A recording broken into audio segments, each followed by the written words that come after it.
आज है हमारा life time body without storage का 37वां दिन। तो सुबह जल्दी उठकर प्री वर्कआउट में केले खाकर हम हमारे जिम पार्टनर के साथ निकल गए जिम की ओर। आज हमारा बैक का वर्कआउट था।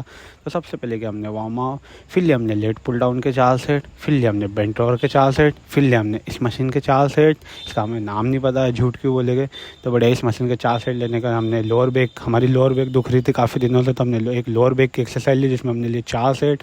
इसमें पहला सेट लिया हमने 10 की प्लेट से, फिर 15 के, 20 से, फिर एक और 20 से। तो भाई बहुत तगड़ा लोअर बैक पे लोड आया। मेरा मानना है कि अगर इससे मैं करता रहूँगा तो मेरी लोअर बैक बहुत बड़ी आएगी। तो फिर थोड़ी देर बाद लोअर बैक की एक्सरसाइज भी हमने बैक की पूरी एक्सरसाइज ख़त्म कर दी। आज 4 ही एक्सरसाइज ली। इसके बाद थोड़ी बहुत पोजिंग मार कर फोटो वोटो क्लिक करके आ गए हम घर पर आकर नहाकर हम बैठ गए। हमने बनाया एक बढ़िया दलिया, जिसमें लिए हमने बढ़िया दलिया लिया, उसको कुकर में बढ़िया बनाया। उसमें 1 गिलास दूध और 2 चम्मच हमारा माई फिटनेस का जो पीनट बटर है उसको लिया। भाई बहुत शानदार मज़ा आ गया, खाने में बहुत ही टेस्टी था। फिर हमारा अचानक से प्लान बन गया खेड़ी घाट जाने का। तो बढ़िया खेड़ी घाट के लिए हम बैठ गए। तो बढ़िया हमारी BMCC का जो पूरी फैमिली थी, हम जो BMCC का हमारा क्रिकेट टीम थी उसके साथ चले गए। हमारा परिवार ही यही समझ लीजिए। तो इनके साथ ही हम हमारे सभी भाइयों के साथ खेड़ी घाट निकल गए। तो खेड़ी घाट पहुँचने के पहले हम पहुँचे सनावद।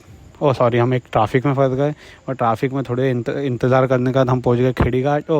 पुल पे पहुँच गए नर्मदा मैया के सनावद के पे।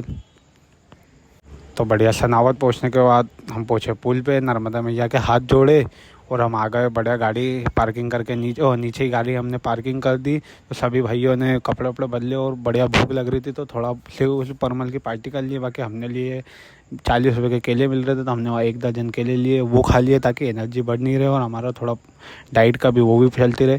तो बढ़िया ये सब उनने वो निपटाया, मैंने ये निपटाया। फिर थोड़े हम बैठ गए नर्मदा मैया के पास चले गए। वहाँ थोड़ी डुबकी उबकी मारी, बहुत आनंद किया भाइयों।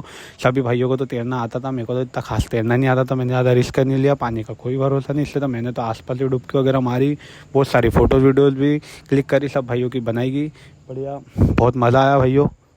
तो मेरा तो मानना ये है कि अगर खंडवा से आप ही सोचिए, खंडवा से नर्मदा मैया ओंकारेश्वर ज़्यादा से ज़्यादा 60-65 किलोमीटर होगा। तो भाइयों अगर आप खंडवा में रहकर नर्मदा मैया के दर्शन नहीं कर पा रहे तो फिर क्या है आपका। अगर आप भगवान के प्रति इतना नहीं कर सकते, मैंने तो देखा कई लोगों को कि कई लोग 400-400 500-500 किलोमीटर घूमने के हिसाब से चले आते। तो भैया फिर क्या मतलब यार, नर्मदा मैया में आप आइए, इतना लोग मरते दूर दूर से आते परिक्रमा करते और आप यहीं के रह कर अगर आ नहीं पा रहे तो आपके जीवन पे आपका पे व्यर्थ है जीवन और आप पे कलंक है। और यार आप सनातनी हिंदू होकर अगर भगवान के प्रति जुड़ नहीं रहे यार, आप भगवान से जुड़िए। और भगवान से जुड़ने से, और ये नहीं है कि आप भगवान से जुड़ इसलिए रहे कि भाइयों कि आपको कुछ पैसा मिलेगा भगवान आपकी मुसीबत। देखिए समस्या सबके जीवन में, मेरे भी आपके भी जो सुन रहा है मेरी वीडियो देख रहा है सबके जीवन में। तो भाइयों समस्या तो